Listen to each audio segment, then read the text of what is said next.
polypody means multi-footed, and what they do is they put out a little foot and then another bit comes up and then they put out another foot. So they make clumps, but they leave gaps between the fronds, and actually it's very good to get things like snowdrops and scillas coming through them. But it's all looking a bit bare in the woodland at the moment. And it's amazing, isn't it, how quickly it changes once the weather comes. It's like a magic act. Val, you are so lovely. I'm not. Such an inspiration. There was a big groan from the lounge.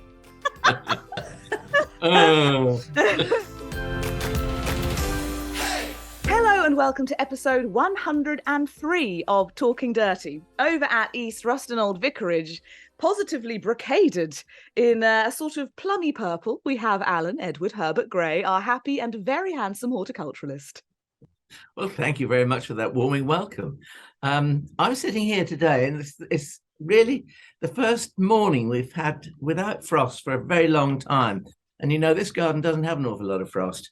And I have to say, I walked out this morning, very briefly only, but the coldness still hit my face. But it's beginning to sound a lot like springtime because the birds are all singing and it's absolutely fantastic. Over in Cambridgeshire, with a sunny smile that would light up anybody's day, we have Thordis Maria Sophia Fredrickson, everybody. Where there is frost, it looks like Narnia out there. It's not snowed, but everything is completely encrusted in white. Well, this is going to be a warm one, I can tell.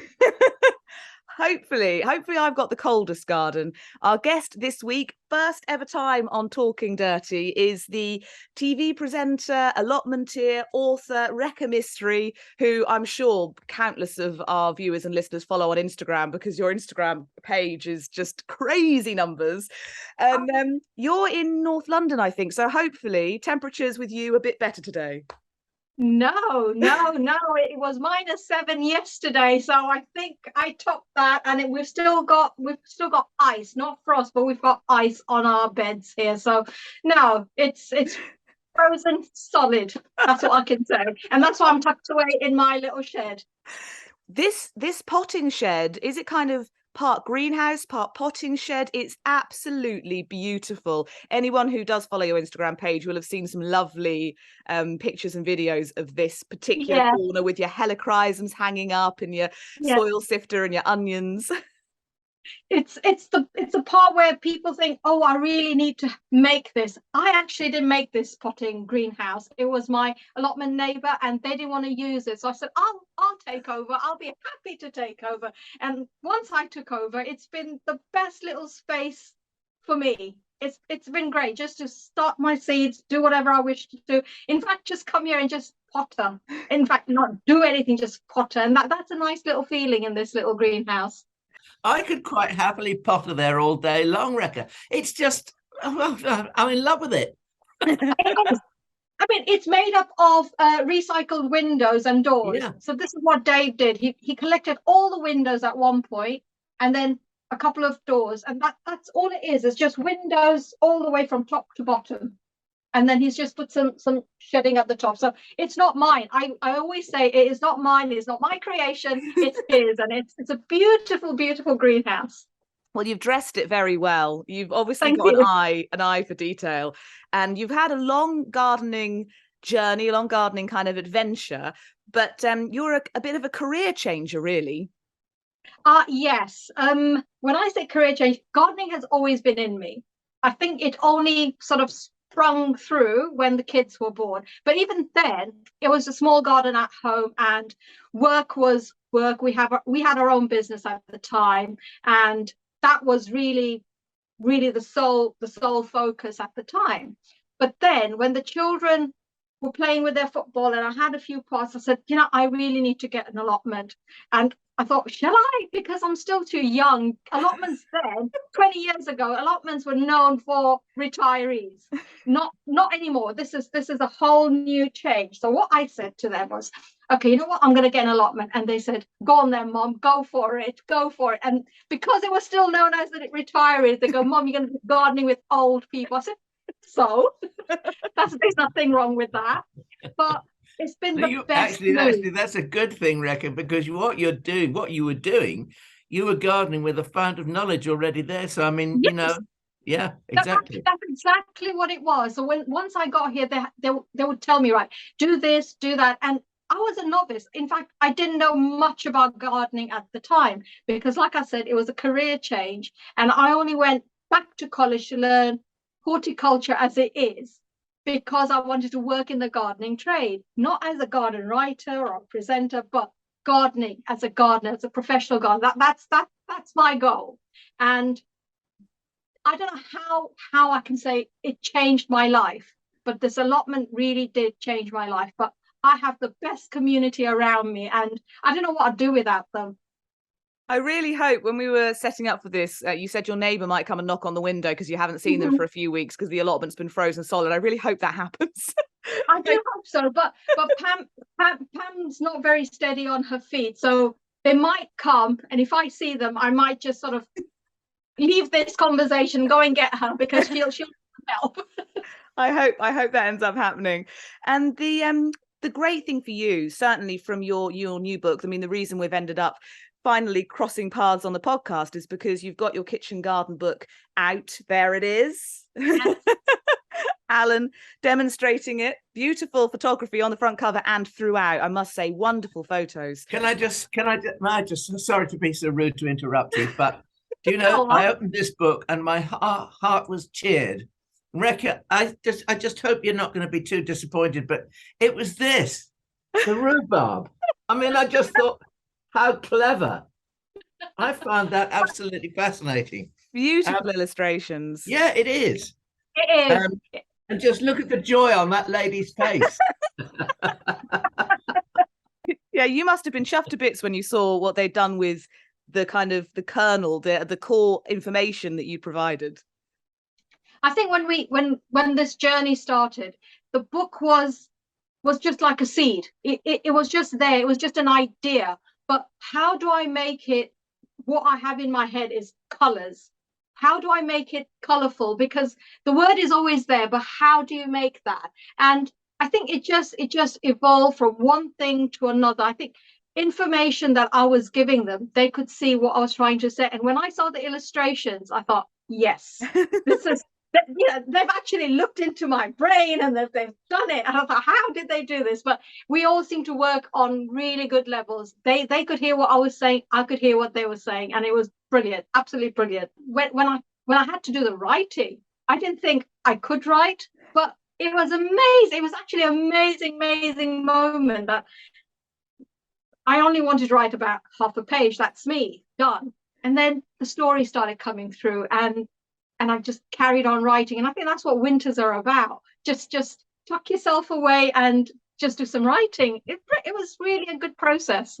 Yeah, and gardening and stories, I mean, they 100% go hand in hand. I love that Alan picked out the rhubarb because you, like so many allotmenteers, I've just got my first little quarter plot, inherited rhubarb. I know. It's funny how you think this podcast is very, very sort of plant focused most of the time. And then over the past few months, we've had Charles Dowding and Cleve West is a big allotmenteer, and you. There's quite an allotment sort of focus going on, I think, as I get more and more inspired and try and figure out my allotment.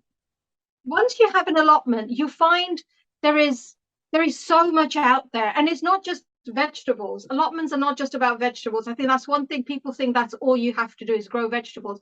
There is one allotment down where I am, and all they do is flowers. Amazing flowers, and you think that is what allotment's about. You do what you want to do and not what is said to say it has to be vegetable. So that's a nice thing. And I've learned so much about flowers when I wouldn't have done. I'm sure you can see it in the book that I was never a flower grower, but it's all there in the background. Yeah, I like that. There was a picture of the path sort of going through the allotment, and there were little clumps of flowers, yes. Probably a lot of them companion plants, but not just a straight row. They were just lovely little pops of colour along the path. Yes, that is a vision I started having once I started working for a professional garden. So I thought, I'm trying to marry everything I've learned over the time I've been studying and gardening. It's all joined together. I worked in an ornamental garden. They taught me a lot about colors and flowers and not just companion, but how to group things together. So I've put that into my own allotment, but with vegetables included. So everything is a mishmash. It's like a little cottage garden, but it's still a brilliant, it's still lovely to see. And everyone comments when come summer, it'll be in full bloom. Actually, you just reminded me of my grandmother's garden, because she lived in a cottage called Chestnut View at Fawnsett End in Norfolk many years ago, and her garden was exactly that. It was a mixture of flowers, fruit, and vegetables. I mean, there were apples, there were currants, red currants, white currants, black currants, gooseberries, all these kind of things. And I mean, it was incorporated with flowers. Now I grow flowers in the vegetable garden here, and the reason I do that, I think, is because she did it. I mean, if it's good enough for her, why why not? It's a strange thing, because I think a lot of people think that you've got a secret up your sleeve. Well, we probably have, because growing all these things together, you're encouraging every bit of nature into that garden. Pollinators, predators, as well as the pests, I suppose, to some degree. But I mean, that's what it's all about. It's about balance, isn't it? Exactly that. It is about balance. You do need the pest for the predators to come. Otherwise, they're not going to, just because you have beautiful flowers doesn't mean all the pollinators will come. You need the pests to come as well. And there is one thing I like to grow is parsnips. So let the parsnips go to flower and you collect your own seeds. But parsnip has this, I've no idea what parsnip has, but it brings in all the black flies to it. And they seem to congregate on the parsnip flowers. But the next thing you'll see is the ladybirds are there. So you have to allow the pests to be there. When my neighbors see the black flies, they think, okay, we've got broad beans over there. I said, well, I've got parsnips here. There's nothing I can do. But the flowers of parsnips are so beautiful. They bring in hoverflies afterwards, and you can see that there is harmony. There needs to be harmony in a garden. It's not just about beauty. It's just not about produce. It's about our harmony. Absolutely. In Absolutely. one. I mean, that's a trick I learned from Cleve West, actually, because in one of the show gardens at the Chelsea Flower Show several years ago, he actually planted a parsnip, and the parsnip was in flower, and there's this wonderful lime green umbellifer that just looked, as you say, quite rightly so, stunning. And I've had them in my flower garden ever since. And I mean, one of the great things I find with them, please don't let them self-seed, because they self-seed incontinently. There's one seed, and you've got a garden full of damn things. You've got parsnips for the rest of your life. You don't need to grow parsnips. If anybody's listening to this podcast and they'd like to emulate this idea of growing a parsnip in with your flowers, I would just advise them to go to the farm shop and buy a parsnip, because that's the easiest way to get the flowers. You don't have to sow seed and then wait a year. Just buy a parsnip. That's right. Yeah. If that's the way you wish to go, but then I save my seeds for growing into a vegetable. So I make sure that it is the one variety that is grown on the plot and not several varieties, because you don't want cross-pollination. No. Yeah. And so parsnips, obviously one of your big favourite flowers on your allotment. What other flowers do you like to grow alongside your veg and your fruit? Well, marigolds is the number one. Borage is another one. The heritage variety of borage is my favorite. I just let it self-seed wherever it wishes to grow, and I leave them there, and I plant the vegetables around the borage rather than the other way around. Companions are key in any vegetable garden, so let them be, because it's sometimes very hard to grow borage. They won't grow where you want them to grow, so just plant the seed. Seriously, I tried to start them in here and go for it, and they wouldn't want to start in here, so all I did was took the packet, because they didn't grow in here. The rest of the seeds I just went and threw them on the plot. I said, you grow if you wish to grow, that's your problem. And they grew. Did they grow? They grew. All of them grew, and I thought, that's the way to do it. Throw the seeds in. If they're not working, just throw it, because they need the cold snap. I didn't realize they need the cold snap. Again, I learned about them saying they need the cold snap to germinate the following year. That's what is the key. There's certain seeds we think they're just horrible seeds. They're not going to grow for me, but they will, because you just don't know them. They have a way of growing. Just because you want to grow them in here, it's not going to work. Just throw them out there and they'll do their thing.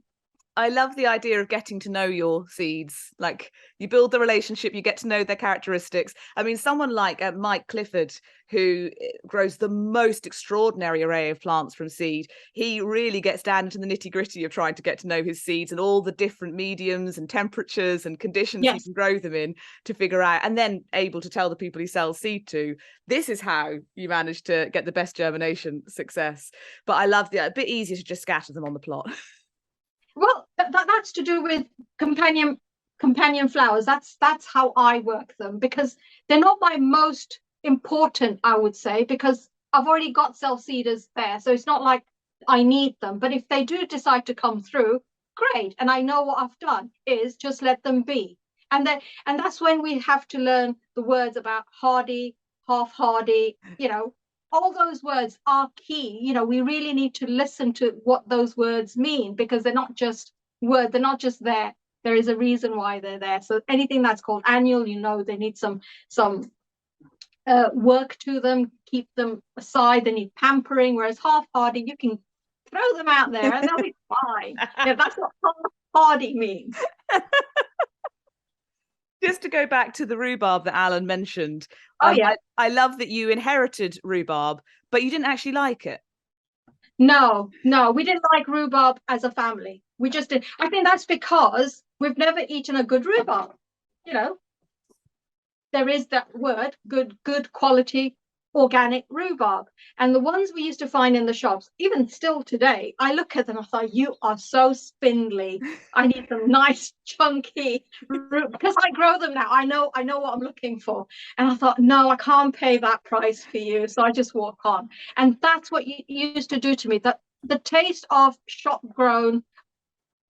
commercially grown rhubarb did not do justice. And when I inherited, the children said, please, Mom, get rid of it. We don't like rhubarb. And I said to them, I'll grow it 1 year. Let's give whatever's on the plot 1 year. If we don't like it, once I've cooked with it, I'll get rid of it. I'll give it away.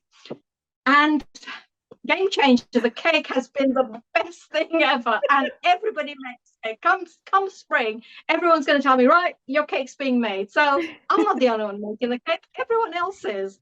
Well, I think you're a wonderful advocate, Rekha, for actually the old adage that we all know, that if you grow food yourself, it tastes better.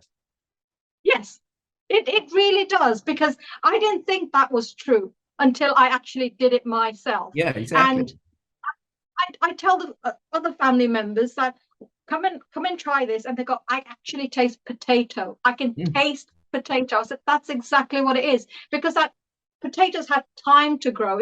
I haven't fast grown it. It's taken its own journey to become where it is. It takes several weeks. It's going to take that several weeks. I'm not going to push it into 2 weeks and give me something I need. You need to let it mature in its own way. And that's what homegrown is all about. You might only get a handful of crops, but they're a really good quality handful of crops. Yeah, I love that despite clearly being very good at growing, you haven't managed to convert your family to peas, of all things. Glorious, delicious peas. No, not peas. Peas is not their favorite. They'll see the pea packets and they'll go, oh no, she's going to grow them. But I do grow them. They will eat them, because if I add them in things like a paella or in a curry, they will eat them. But I think it's the fresh peas. They just can't seem to down them. And I'm happy to eat them here. I just go to the fast. They're not going to get home anyway, so I might as well just eat them. But I do have one section which I will save and freeze them, but most of them are just eaten here. I don't think Alan sees many of the peas he grows in his garden, because visitors normally eat them. I certainly have when I've been in your garden. Well, if you have a row of peas, it's the ends of the rows where they're close to the path. There's no peas there at all. But I mean, I can walk into the middle of the row and I can gather peas. No, I think peas is a lovely, lovely vegetable, but they just don't like the taste. Some people don't like the taste of tomato, fresh tomato. They just can't stand it. But I love it. And the smell. I think there's something about a smell of tomato plants. I love that smell, but a lot of people hate that smell. So I think it's just love-hate relationship, but they still eat it. Don't get me wrong. It is. It's entirely how your olfactory senses, how you interpret the smell. I mean, coriander's another thing that some people love and some people don't. Oh, yeah. And also, I think, you know, you've mentioned marigolds, French marigolds, tagetes, those kind of things. They give off this aroma that certain pests they don't like. I mean, you know, it's said to deter lots of things, whitefly included. But I mean, I love the smell of French marigolds, and if I'm growing the tall Tagetes patula, when I go past, I brush it with my hand just to get the smell. Love it. I do the same thing because I tend to grow them next to the tomatoes, and they look so nice together as well because of the height. The Tagetes give the tomato plants, because I grow all my tomatoes outdoors, and the height is so nice to be mingling with the tall plants of tomatoes. I think a lot of people said, "Wow, I would never have thought of putting Tagetes with tomatoes because it's always marigolds, the short varieties." I said, I just want to hide them at some point, just hide the tomatoes, because then they're hidden, but in a way they're being protected by the flowers. So it's just companion and harmony. And your book is absolutely full of companion planting ideas and your favourite varieties. I very much get the feeling that over your sort of 20-odd year allotment journey, you've been trying all the different varieties and working out your favourites. Oh, yes. I mean, when it comes to favourites, it's what, like I said, what is going to grow there if I just throw it out there. They become my favourites because they don't need much care. I don't want to be fussing over flowers. That's the last thing, because I've got enough to fuss over the vegetables.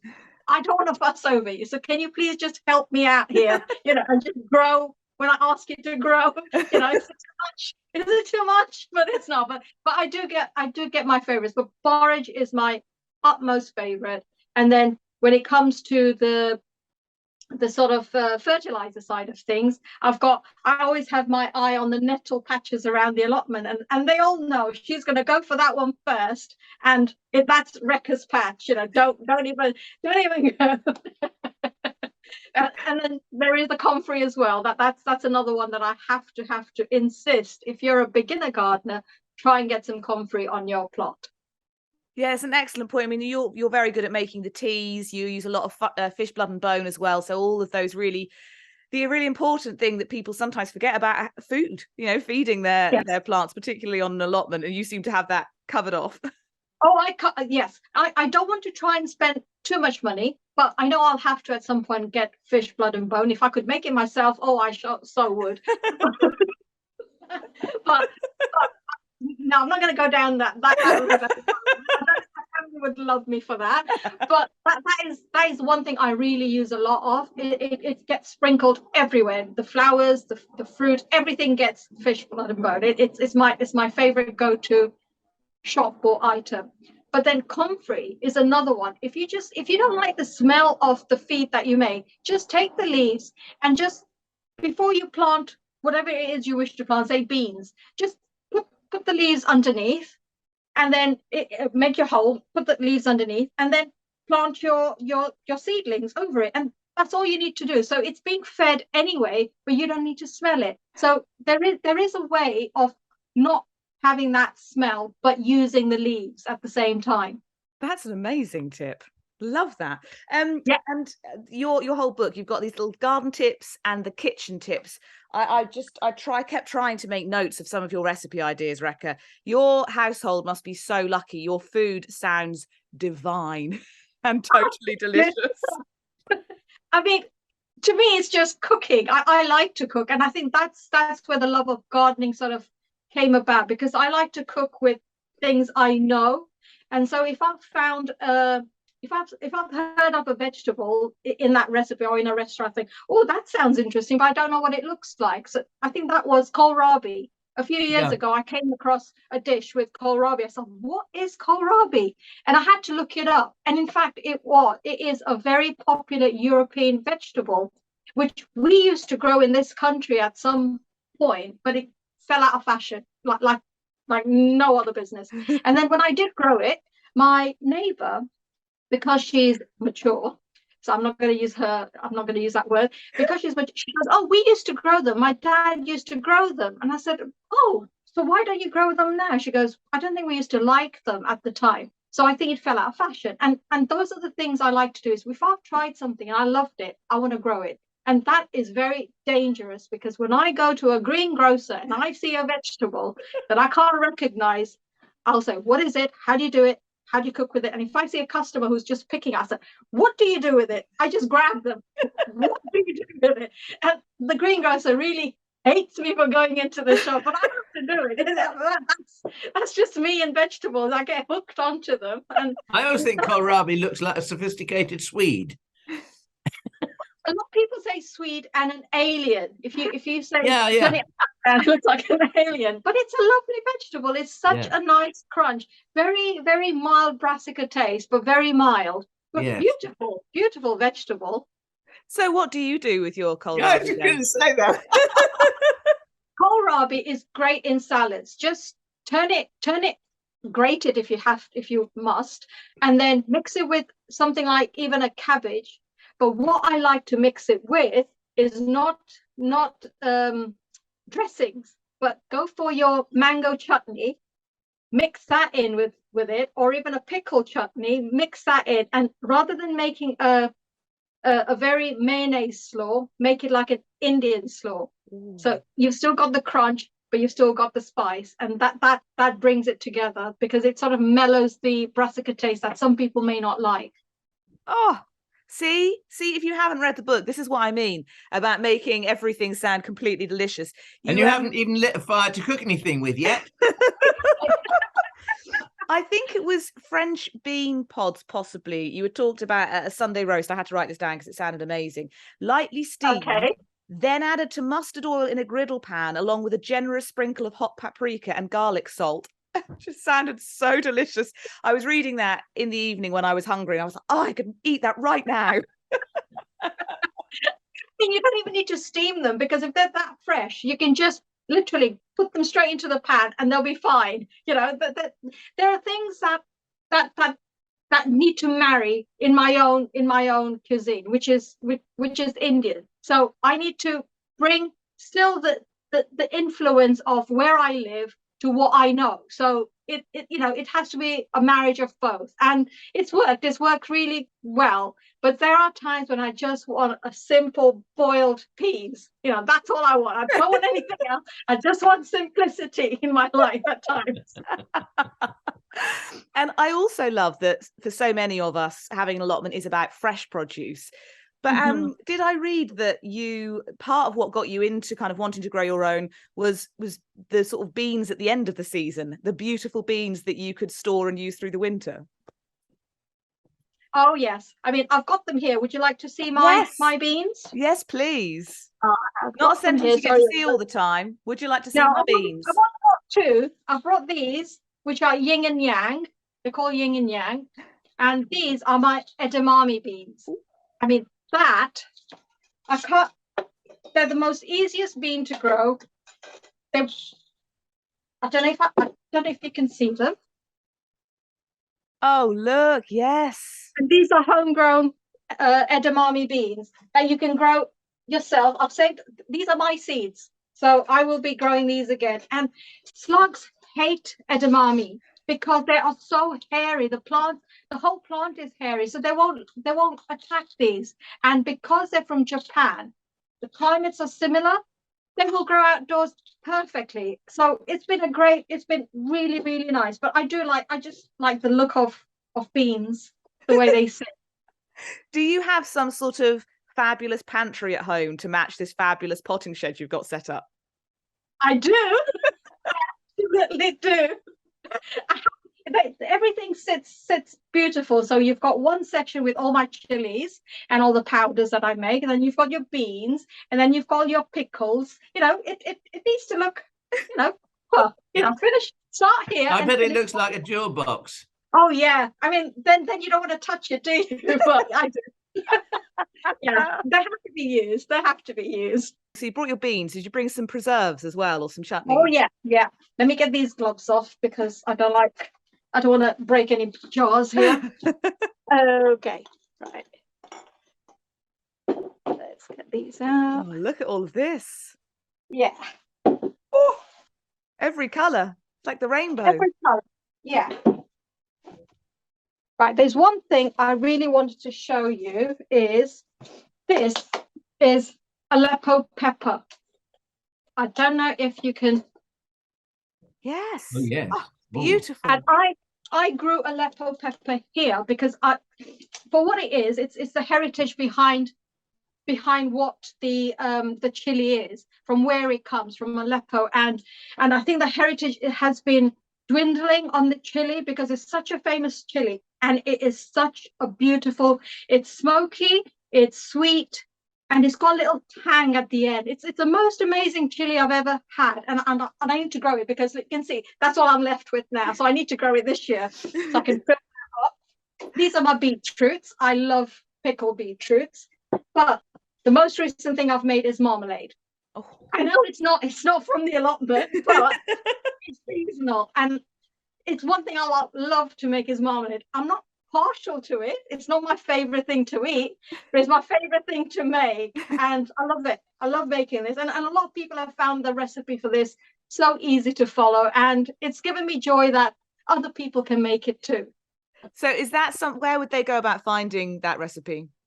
The recipes In are the book. on my blog site. No, it's not in the book. No, because I didn't grow this, did I? So just head to the website and track it down. So the website, and it's under Seville marmalade. This one, the one that everyone has found the most easiest to follow is Seville marmalade 2. It's a very boring name, but Seville marmalade 2. The other thing I like to do is chilies. I love to grow my own chilies and use my own dry chilies and turn it into powder. And that one's Padron chilies. I had so many Padrons a couple of years ago that I allowed them to ripen and turn it into my own powder. So lovely to use in paella. Oh, what a sense of satisfaction you must get from being able to create all of this. I mean, people who like to grow their own might bottle a bit or make a chutney or make a jam, but you have just got the full spectrum. It must be just so rewarding. It is. And when you see it all lined up, you think, I'm glad I grew that because I can eat that myself. I don't need to go and buy certain things, because sometimes you only want to use it once or twice and you have to buy a whole packet. At least I know I've used this, and someone comes to me, can I have a little bit of your chili powder? It's nice to give somebody something because you know it's been grown with love and it'll taste what they expect it to taste of. So it's a nice thing. The other thing is the glass gem popcorn. I don't know if you've heard of glass gem corn, like rainbow. The whole corn is not sweet. It's not sweet corn. It's more for making flour. But the colors within the cob, it's not just one red, one blue. It's colorful. There's yellow, there's reds, there's oranges, there's all sorts. That's what I do, is make popcorn with my own seeds. And I think sometimes people who've dabbled a bit with growing their own, they can feel like, you know, they don't make the most of it. You know, they go away on holiday for 2 weeks and miss the harvest, and then everything's sort of shriveled up. Suddenly you realize, okay, well, if you can leave your chilies and turn them into powder, or you can leave your beans and have them to put in winter stews later on. So it doesn't have to be like, oh, I missed the season, or I couldn't keep on top of the glut, and so I haven't been able to make the most of it. I know you're big on freezing as well, and you know, cucumber. There was a great recipe of cucumbers that had gone sort of past their best, and you sort of turned them into a fritter or something. Yes, I mean, that recipe came from my sister. My younger sister told me, I think we were just having a conversation, and I said, oh my, you know, I've got so many cucumbers and I have to leave them and let them just ripen. She goes, well, you can still use them and turn it, you know, she goes, take the skin off, take the seeds off, and then grate them, take most of the water out, because it's ripe, it's got a lot of pulp to the cucumber, and turn it into fritters. I said, oh my goodness, you know, I could hug you now. This was over a phone. I said, I could hug you now because I've got so many. It was just, you know, it was like, oh yes, why didn't I think of that one? And she came to my rescue just when I needed it. Yeah, absolutely, getting the most out of your plot. I can't imagine there are many things that go to waste at all on your allotment. Yes, sometimes they do. Courgettes is one of them. But Yeah. but the nice thing with courgettes and allotment is you have a lot of other people around. Some people people start growing because they know others are growing it. So it is so nice when I get in the glass. Just share the courgettes. I can't imagine there's anyone who gardens who hasn't been given spare courgettes in their life. Oh gosh, I mean, last year was a courgette year for sure. I mean, it was a beautiful year last year, though we had the most mega heat and now the worst cold. It was a really good year for produce. I found that I had a really good time on that plant, and there are some plants that love the heat, and it was great. I said, yes, go ahead, be hot. I know I shouldn't talk about global warming that way, but yay, I got a crop. What do you think loved it the most? What was your kind of real success from the heat? The French beans. French beans actually like the heat, whereas the runner beans were sulking all summer, and they only got through around September time is when they just decided to, the runner bean goes, hey, it's our time now. But French beans love the heat, and the climbing varieties love it even more. So I had a lot of French beans coming through, whereas people were saying, but we haven't got runner beans. And in the ones I like to grow are the flat variety, the flat podded ones, and you can use them like runner beans. So I was just a happy little bunny here, just growing whatever I wished to grow, and it was doing everything I wanted to do. The plot did what I asked it to do, and it was great. I couldn't fault it anyway. I mean, right now it's underwater and frozen, but that's allotment. Yeah, 100%. And obviously you love to collect your own seed, and at least you had lots of dry weather to be able to collect seed in, rather than like wanting to collect something and it's a manky wet day and everything's uncollectible. No, that's true. And there are times when you should collect at a certain time of the day, which is the midday. That's the best time to collect seeds, is because all the moisture has completely gone, and by 2-3 o'clock the moisture starts coming back. So you make sure you collect at midday. It's the opposite for when you collect flowers. You collect first thing in the morning, but seeds you collect at midday. So there are things you learn. I think this is a learning process. I didn't know this. I learned as I went along. And the place where I learned the most from is the Heritage Seed Library, because I'm an ambassador for them now. But I started with them, and I was amazed at how much knowledge they shared, that you can learn how to save your own seeds. And that's where I get my information from. So I've learned over the years as well. And you've got like an entire tray, a whole like box of seeds next to you that I assume a lot of those are collected. This is what I'm going to be sowing now, but there's one thing I like to save is my chili seed, but I like to save them as whole pods and then take it out from there, because I find they're the best way of saving chilies is the whole pod. They're being protected anyway, so you don't need to worry about the conditions. Their condition is within themselves. And another one I like to save, like I said, was parsnip. I've even collected olives. You have to try. You just have to try and do whatever comes along. I like to grow. What else have I got here?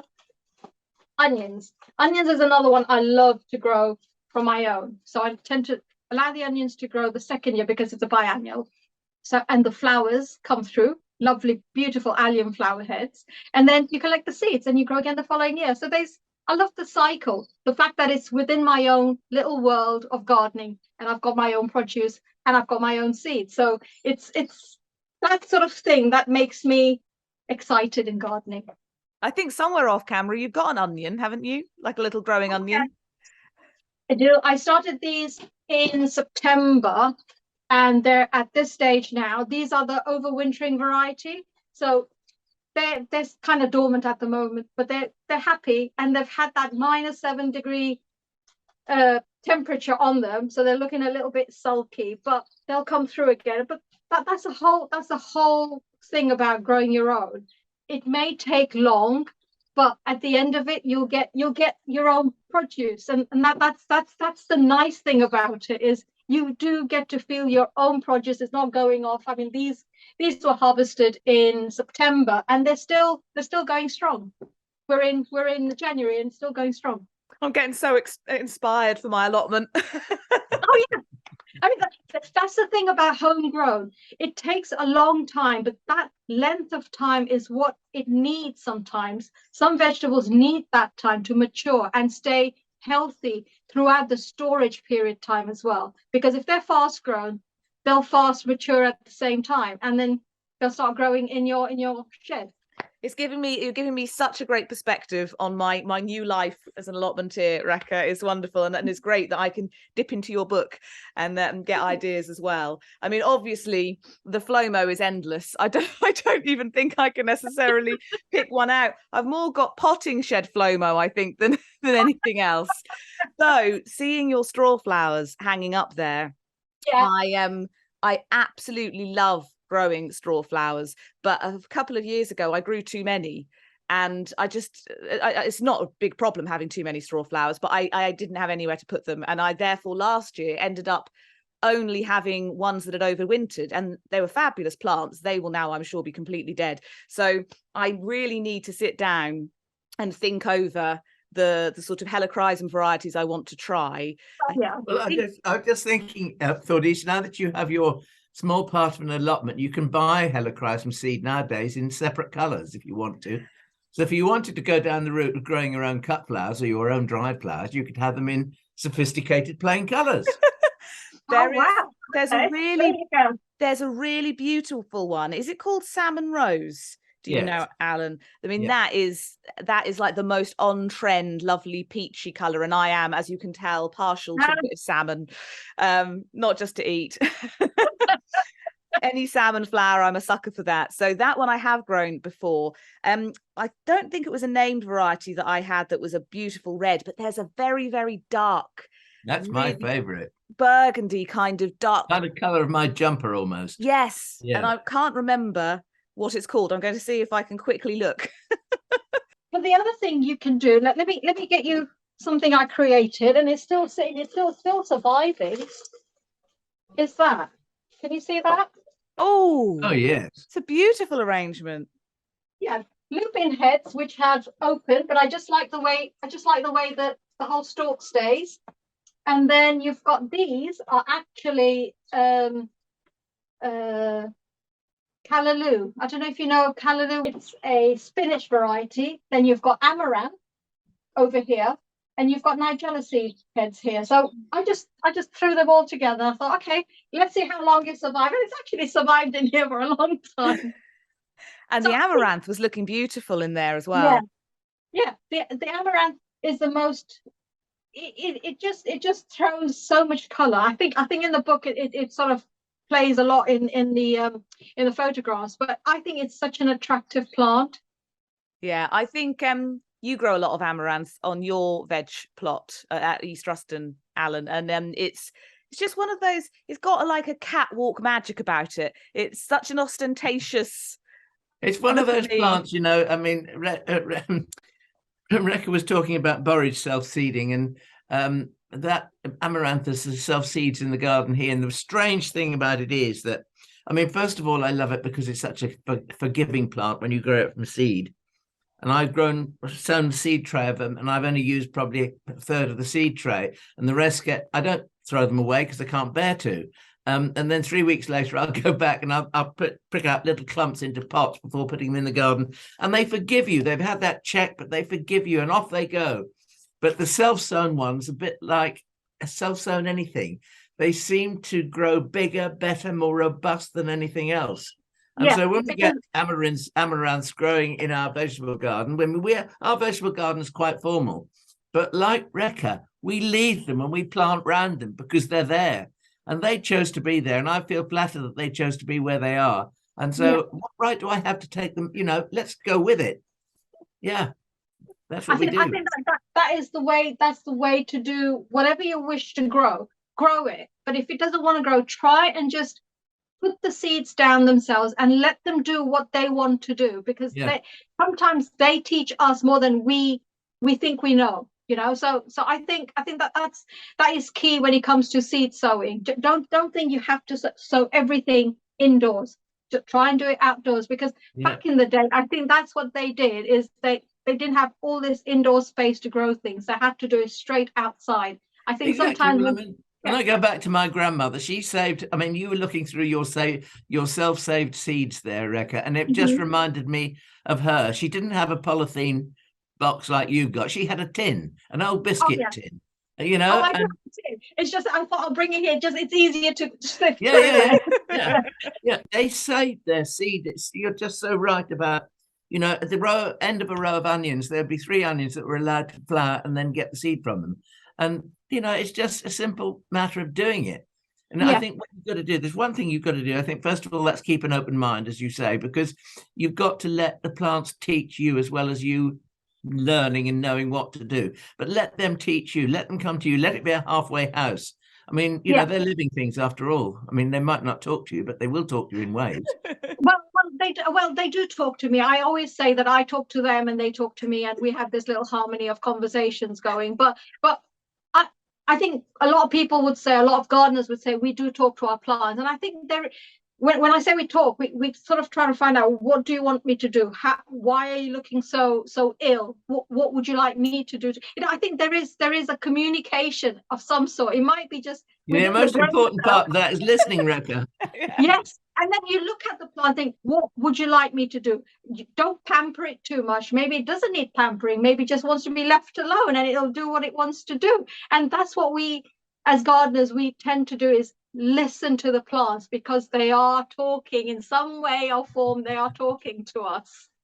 And I think sowing in situ as well.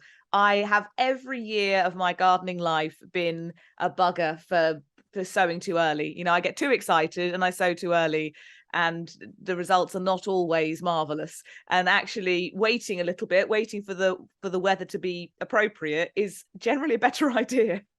I think that is so true. I mean, I haven't sown any seed that I need to be sowing as my annuals. Normally in January, I get going with it because the temperatures, I'm able to do it because it's not that cold. But this year has been so cold. And I thought, I am not going to fret. Don't fret because somebody else is doing it and showing you they've sown this many seeds. Maybe their climate is different and they can do it. They've got a heated greenhouse. They can do these things. I haven't. I have to wait for the temperatures to rise a little bit before I can do it. So, okay, it's 3 weeks since I haven't sown any seeds. But seeds, once they get the warmth going, they are up within days, and they'll be there. And I would think, why did I fret? Why did I lose sleep over it? And this year, I am not doing that. I'm going to wait, and I'm going to actually start sowing now. I have not sown a single seed, and we're now in February. So you can imagine what you know, people must think, oh my goodness, she hasn't started anything. But I haven't, because it's been too cold a January, and I'm not fretting over that. Here.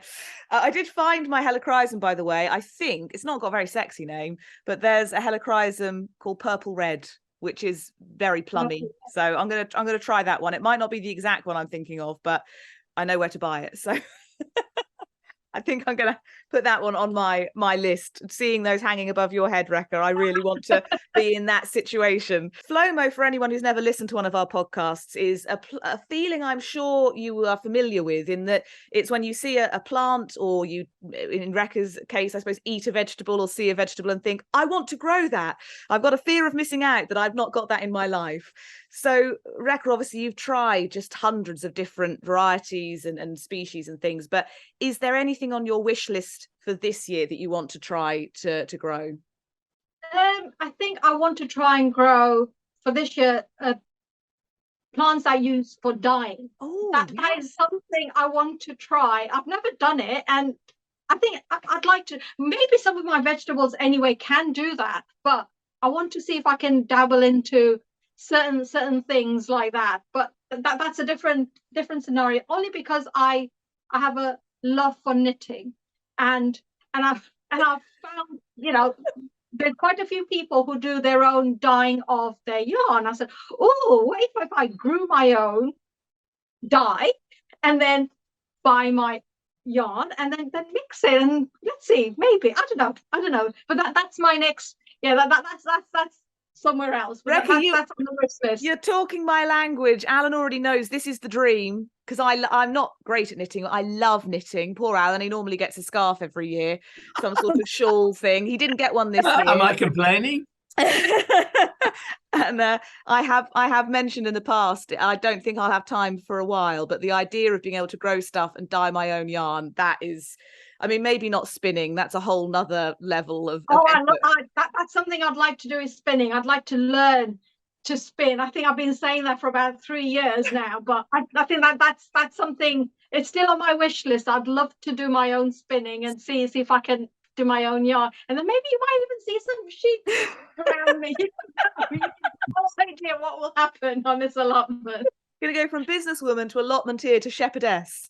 Yeah, do it all, do everything. No, go for it. I would like to try spinning. I'm just a bit frightened of getting too hooked on that, and I really don't have time to spin. Oh, but I think when you say things about the colourful book, I think it started because we didn't know where it was going to go. I think it started with the socks. I don't know if you've noticed that the socks is something I learned. That's one thing I wanted to learn to knit over the lockdown period, and so I learned to knit socks. That was the only thing that was missing in my collection of how to knit with 4 needles, and that was scaring the hell out of me. I did that, and I knitted those socks, and they seem to have become the most famous socks.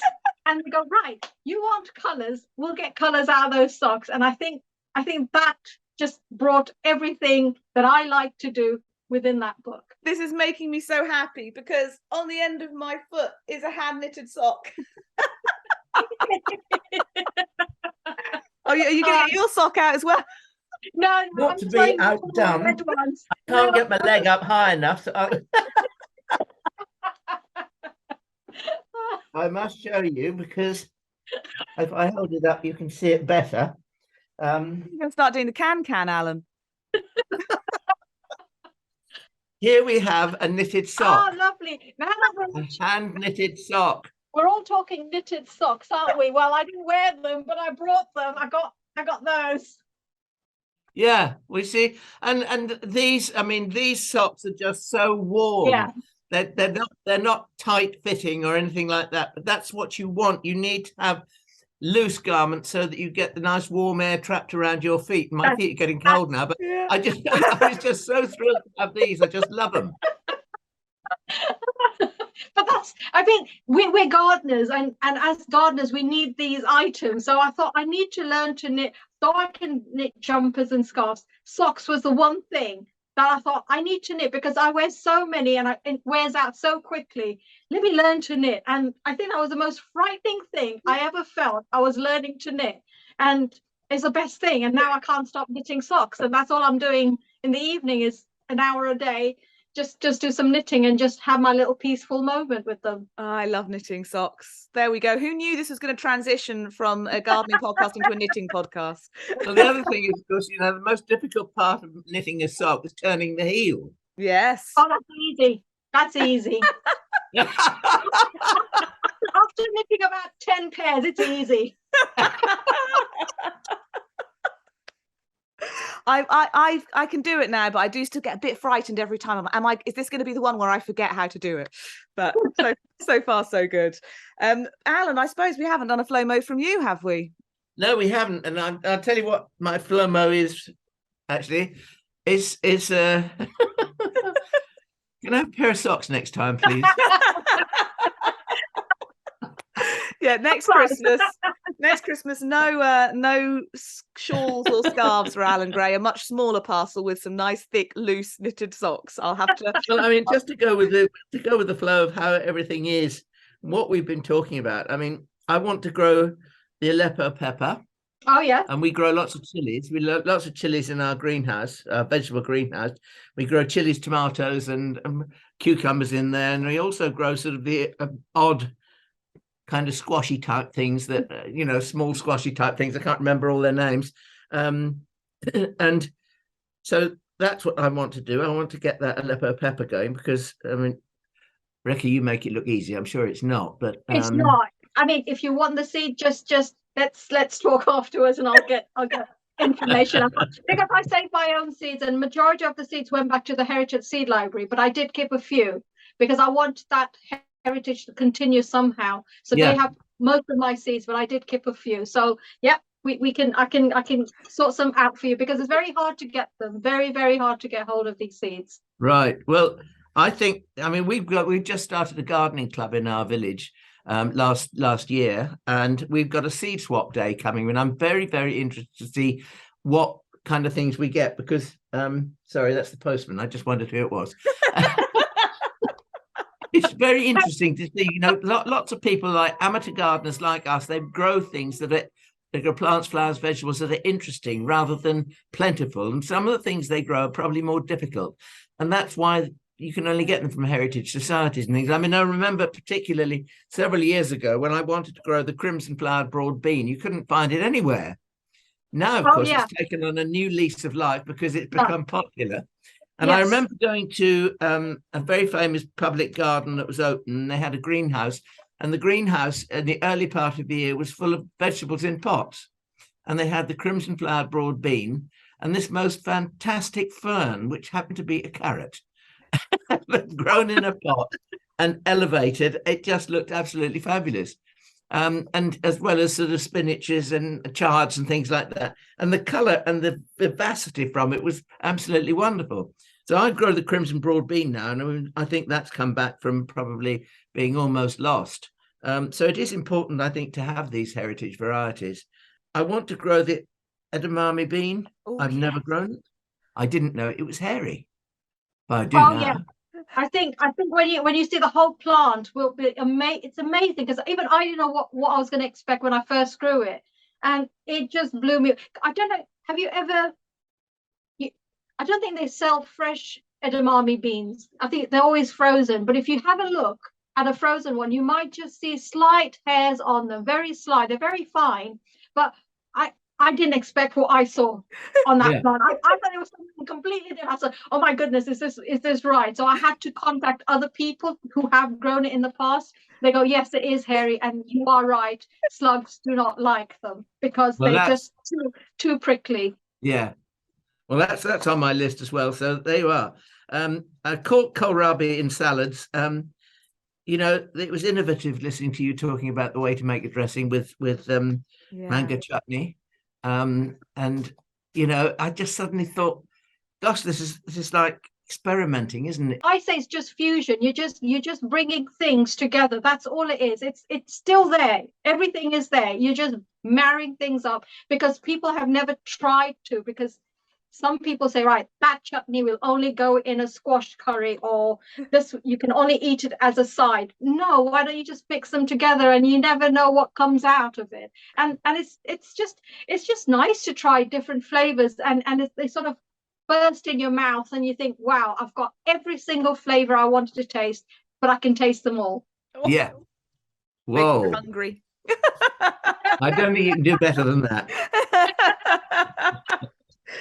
Rekha, it has just been an hour of joy, I think, getting your enthusiasm for every stage of your process, from collecting the seed, growing the seed, nurturing the plants, having a conversation with them, figuring out what they want out of you, storing, your beans and making your chutneys and your preserves.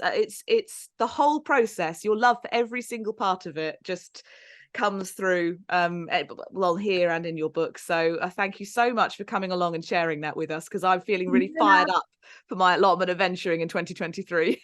No, thank you for having me. I think it's just the joy, as I was once a beginner as well. So I think I just want to show that it's so much possible, and you don't have to become as crazy as I am when it comes to growing, but it's there. But Rekha, there's every danger that you will. I'm just on a completely different level, but that's just me. Everyone knows that's just me. When I try doing something, it's not just on a small scale, it just goes big. So that's just where I am. I think Alan can sympathize with that. We're on the same page, aren't we, Alan? We are indeed. Yeah, we are indeed. And I have to say, the world's a much better place to have you in it, Rekha. Oh, thank you. And you too. Two of us will change them. Rekha's Kitchen Garden came out last week. Go get it. Gift it to people. Spread the love. Indeed. Happy gardening, everybody. Happy gardening. Bye. Bye-bye. Bye-bye. I don't know what you can. Right, I was trying to see what I can see there. It looks Okay, great. fine.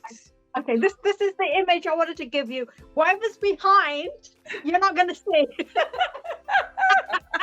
That's like my house. I always sit here. Nobody sees over there. Nobody sees. Now, Alan, I can see your name, but I can't see you. Well, why is that, I I wonder? don't know. Shall Dad, we, shall we start the video? yes, start the Yeah. video. I'd love to say the same is true of Alan, but his house is like something out of a magazine. There's never any crap the other side of his laptop. It just looks lovely. You can't see over I there. know. And I've been here since 9 o'clock trying to see where to place the camera in the right position. So this is the right position. So hopefully, like an hour. you see the colour. Yeah. I'm so sorry about the socks. Oh no! I think that might be my favourite bit. Who knew that we were all going to show our socks? Good job Lovely. they can't smell. This is not a smell division. Otherwise.